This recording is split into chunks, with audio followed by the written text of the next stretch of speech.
Assalamualaikum warahmatullahi wabarakatuh. Perkenalkan, nama saya Wiwin Sumi Agustin, NIM 203211165 dari Prodi Ilmu Komunikasi kelas C.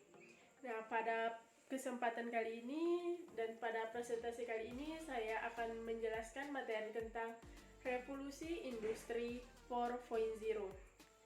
Nah, untuk mempersingkat waktu, saya akan menjelaskan pengertian dari revolusi industri 4.0. Selamat mendengarkan.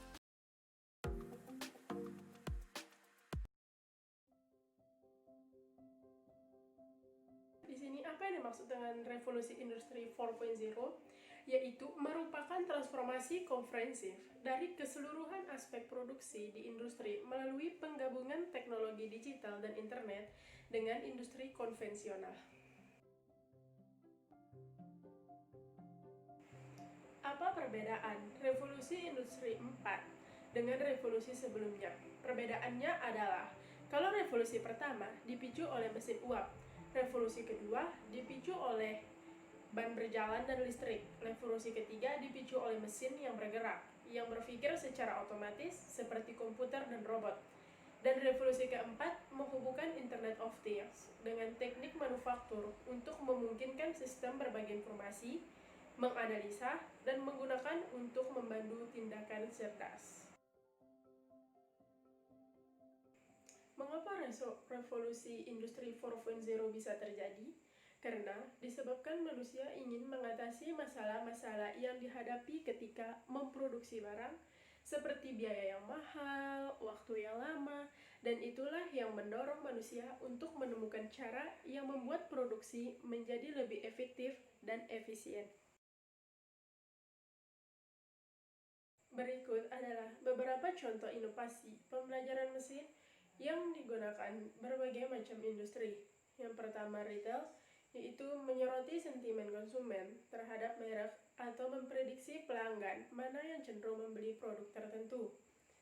Yang kedua, manufaktur, yaitu mengoptimalkan operasi rantai suplai dan memprediksi kegagalan suku cadang mesin.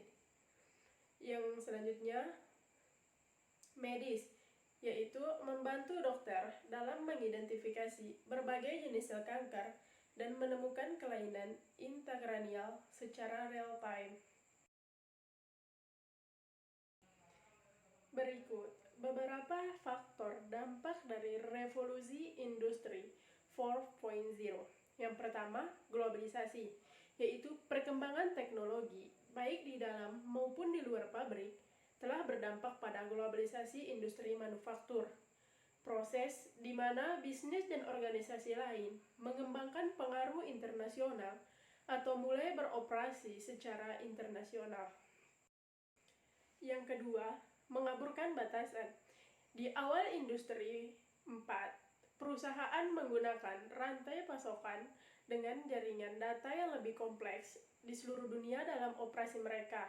Konektivitas fisik sedang diganti dengan peningkatan jumlah tautan digital.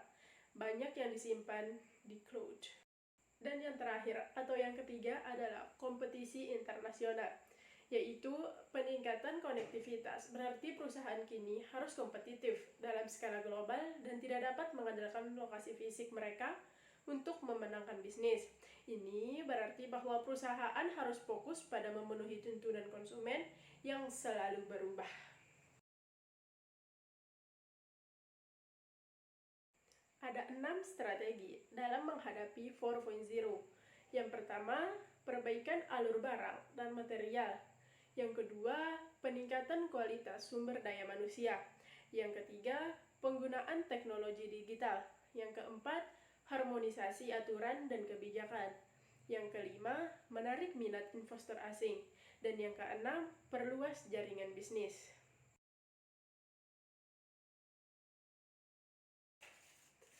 Berikut merupakan beberapa pengetahuan atau skill yang dibutuhkan di era industri keempat. Yang pertama, berpikir kritis. Berpikir kritis adalah pemikiran kritis atau bisa kita sebut berpikir kritis dan tentunya masuk. Dari berpikir kritis itu akan membentuk strategi yang akan meningkatkan hasil dan umpan balik yang diharapkan. Yang kedua, kreativitas.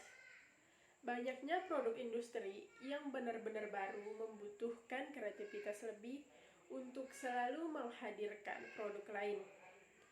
Kreativitas juga tidak terbatas pada menciptakan ide baru, namun juga mengembangkan apa yang sudah ada. Yang ketiga, people management.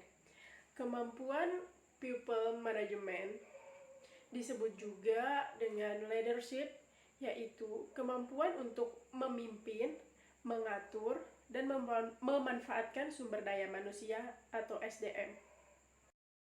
Yang keempat, kecerdasan emosional. Kecerdasan emosional adalah kemampuan untuk mengatur dan mengendalikan emosi. Seseorang dengan kecerdasan emosional dapat mengekspresikan emosi secara akurat. Kemampuan ini termasuk juga menilai, merasakan, dan berasimilasi dengan emosi orang lain.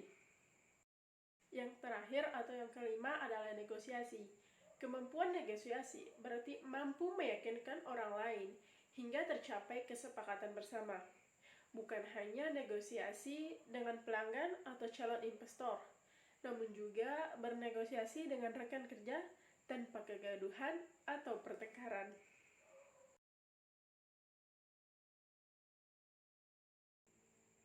Di era 4.0, para mahasiswa, para generasi muda harus usaha sendiri.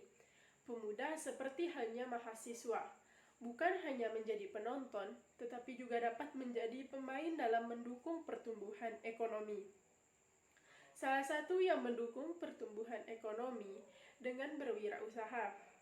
Dengan memiliki jiwa kepemimpinan yang baik, para mahasiswa ini pun diharapkan bukan hanya berani berwirausaha, namun juga membawa dampak baik bagi masyarakat luas, baik untuk menciptakan lapangan kerja, hingga berkontribusi bagi pengembangan ekonomi negara.